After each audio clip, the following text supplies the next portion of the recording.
these are your storyboards. Yeah. So, Thu, can you walk us through the whole process of your storyboarding? Yeah. Like from start to finish? Yeah. Did you just start storyboarding? Did you write down your ideas? And I clearly see you did a lot of writing there, but can you walk us through the roughs, the development drawings, and the final drawings that you were doing? Sure. So this was a lot of writing compared to the other ones, I'd say. I actually did some other ones before these ones that Josh didn't approve, but there was a lot of writing. Like all of this was just me writing down the story that I wanted.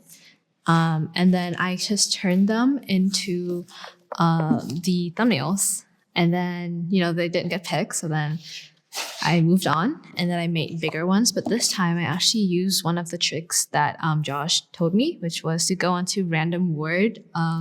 What is it? Random word generator. Yeah. And then I just pick like 3 words or something. And then they landed on fun, ego, and confidence.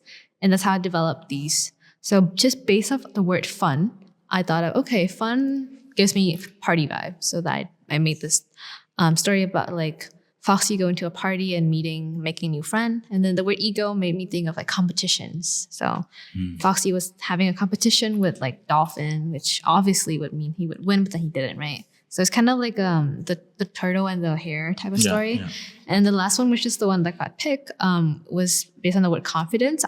It was like right around when not when Valentine's, but like I was thinking about Valentine's Day, and I'm like, okay, sure, let's have Foxy like confessing to someone. And I actually made 2 like ending.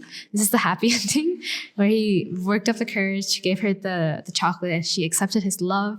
But then the second ending was like he hesitated too much, and then a more handsome fox came in, stole her away from him, and he's like all sad.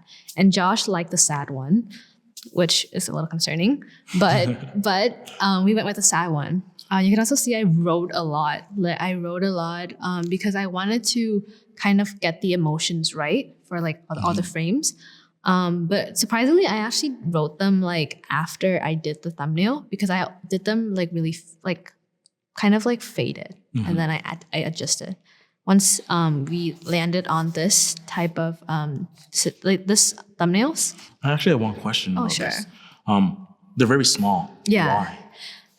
It's similar to like how I did everything else. It's I don't want details. I really don't want details. I want to envision what it should be at the end. And if you do it too big, it's just a tendency, right? It's not like our fault, but we have a tendency to go into details because we can see more. I can't see any, like I can barely see anything here. So you have to work with silhouettes. You have to work with like values and like focus on what's in the foreground, what's in the background, like, the shaded areas. So it's good for focal points and composition. But anyways, as I was saying, after we kind of finalized on the idea, I made them a little bigger.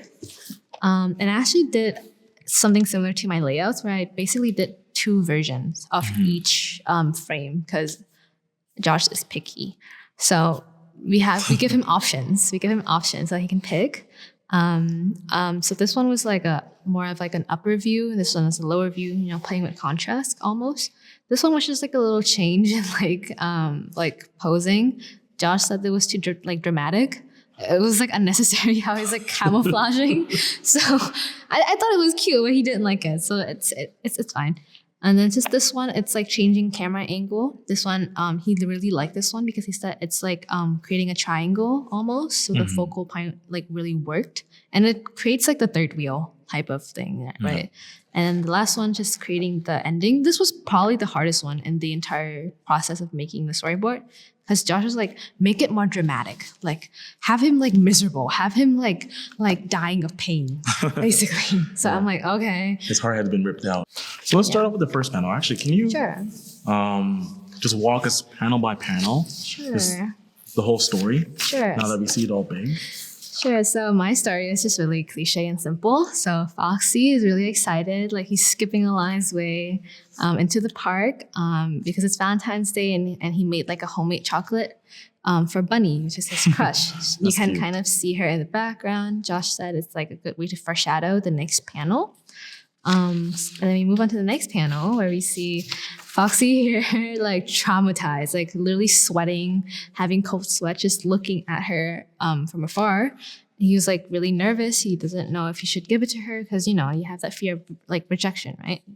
And then as he was hesitating, a more handsome fox with a bow tie and fancy hair, like who can resist that, right? Came in with a bigger box of chocolate, very confident, and just like completely took Bunny's heart. Like she was head over heels for him. And Fox was like, oh my God, not this.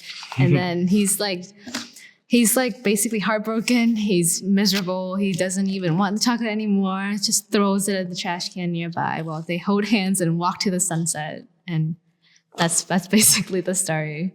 Well, it's a very simple story, but you executed it very well with your shots. Right? You had a variety of different shots. You have some medium. You have a little bit of closer. You have a long shot.